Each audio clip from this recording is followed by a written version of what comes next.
One day I got I don't know if it was a text or an email. I think it was an email.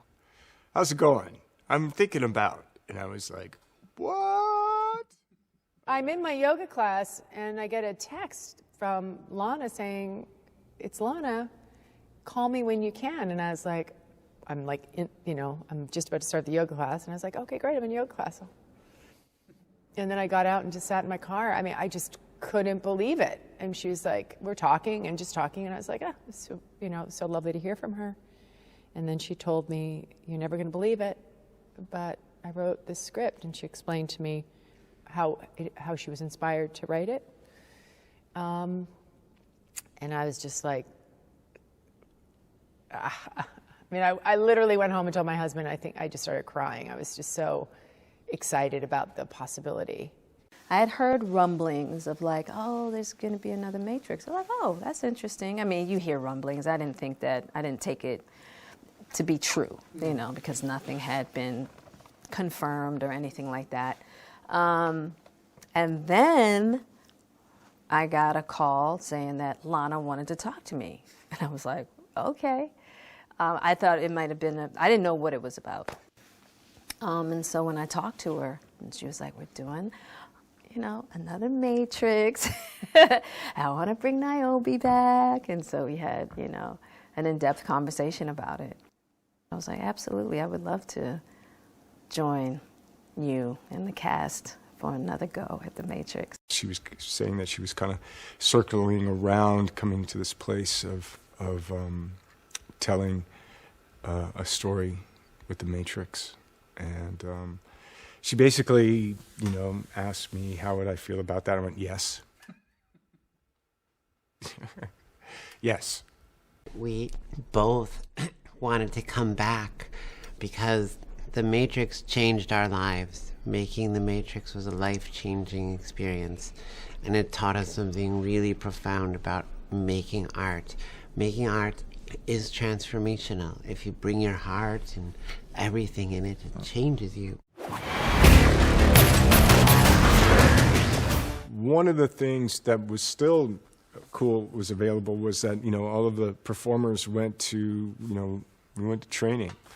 And we had this amazing facility in San Francisco where we shot a lot of Reloaded and trained a lot there.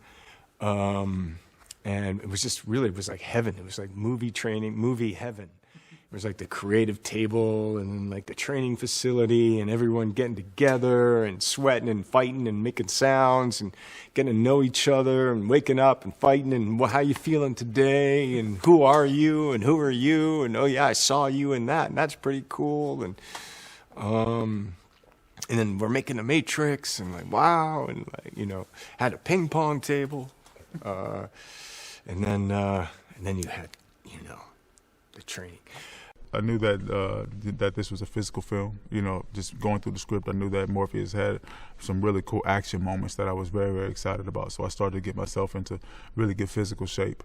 I didn't want to be so muscular like I had maybe for some other things that I've done in the past, Watchmen or Aquaman or things like that. I just wanted to be able to make sure that my cardio was up to, was up to par so that I can get in there and do those fights. I had to work really hard to come back, and the most important thing to me was that I didn't do it from any kind of desperation, to be someone I used to be, right? So I, trained and I had stamina to get to and strength to find. And it took a long time. Yeah, when we began, we were really into this idea of paying homage to Kenshin, which is this Japanese character who is very spry and fast, and that was really what I wanted for Bugs, kind of like a bunny, close to the ground, really snappy, faster than everyone else, smarter. I wanted her to fight very, very intelligently. That was a challenge when we got to the factory because the location I was fighting in was so tiny, I couldn't run circles around anyone because I was trapped. And that had its own obstacles. I said, I want to do my own stunt. I get to get thrown into a wall when Trinity got cha, And I go, wah, boom. And so we got to practice that, and I got to smash into a wall. And they said, do it again, do it again. I said, do it again another time. Let's do it further back. I want to really smash into the effing wall. So I'm very into it. If you want to see Trinity again, fight for her! Carrie and I have kept in touch. A lot has happened to that wonderful person. You know, when I worked with her, she didn't have 3 children and a husband, you know. And so it was really cool to, you know, we know how to do it. You know, like, good morning, we're gonna stretch. Hi, how you doing? And, you know, we got to train together. And, you know, she plays her music, brings the light, you know, we support each other, you know, get to talk about life on the mat. And I really I've cherished that time that I've got to share with her then and now, and to meet her again. There's something about working with him for me that feels like home in a way, or it's so, I don't know, it doesn't matter if we haven't talked, or like, you know, maybe I haven't been in a scene for weeks, I haven't seen him and he's been here working, and then just come there and bring the circumstances to it, and it's just like there. It's almost overwhelming at times, I find, because, I don't know, we have such history, right? And such a deep friendship and care for each other. And it's so genuine and not based on anything other than just respect and integrity and compassion and care, you know?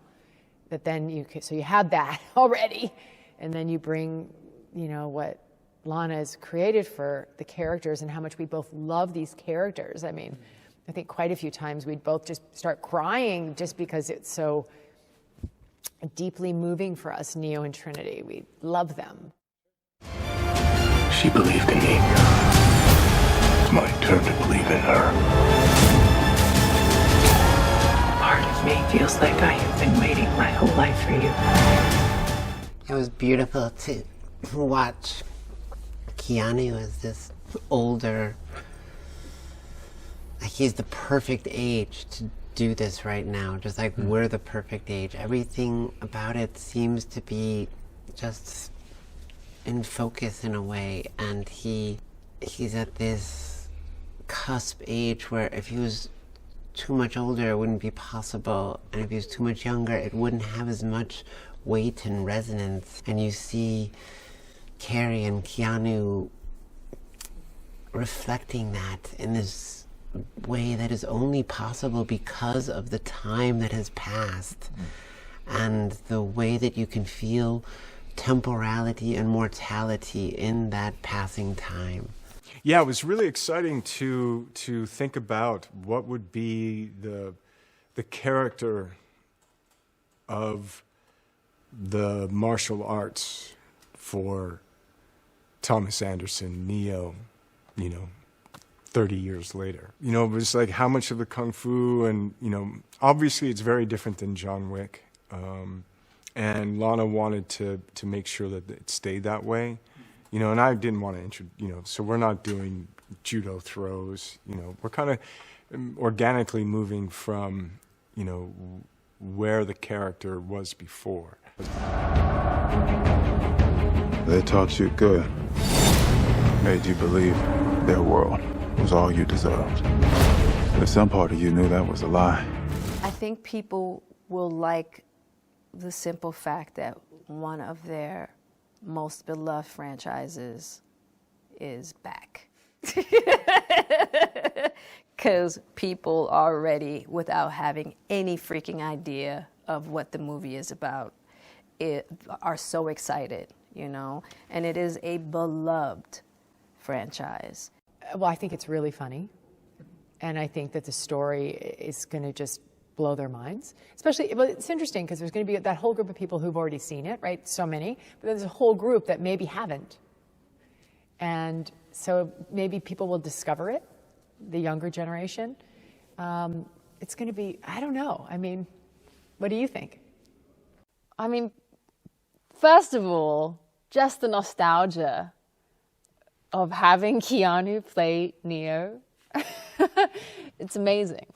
I think people will like, but I actually think that people will really like the directional change that Lana's taken. She's not just tried to make the original film again. Tonally, it's different. There are new characters. Yeah, it feels more updated for modern times.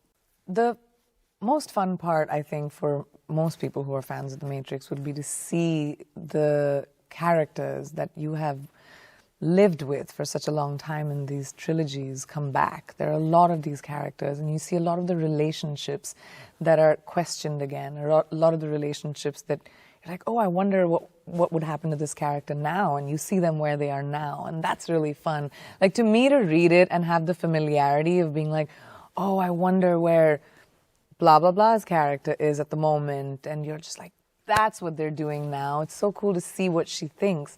That was really fun. The technology alone has advanced a lot in the time since the last movies have been out. And so I'm most excited to see a new story being told in the biggest way possible. And hopefully when this movie comes out, people will be able to see it on the biggest screen possible. It deserves this kind of scope.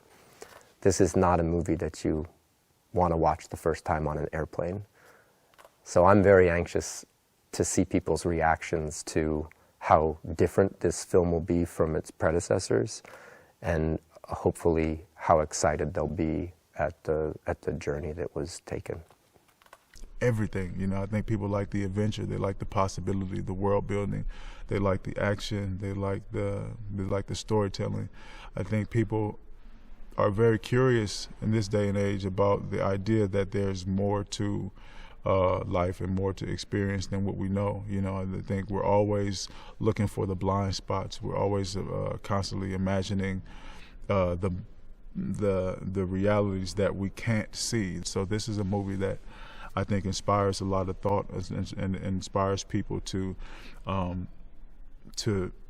imagine what it would be like to live in a world without limitations. Mayhem, Matrix mayhem. No one does mayhem like Lana Wachowski. I mean, 2 helicopters flying down a street in between office buildings with 3 cars, and then one doing a flip and 2 flipping, 1 exploding, with 2 helicopters flying down. Yes.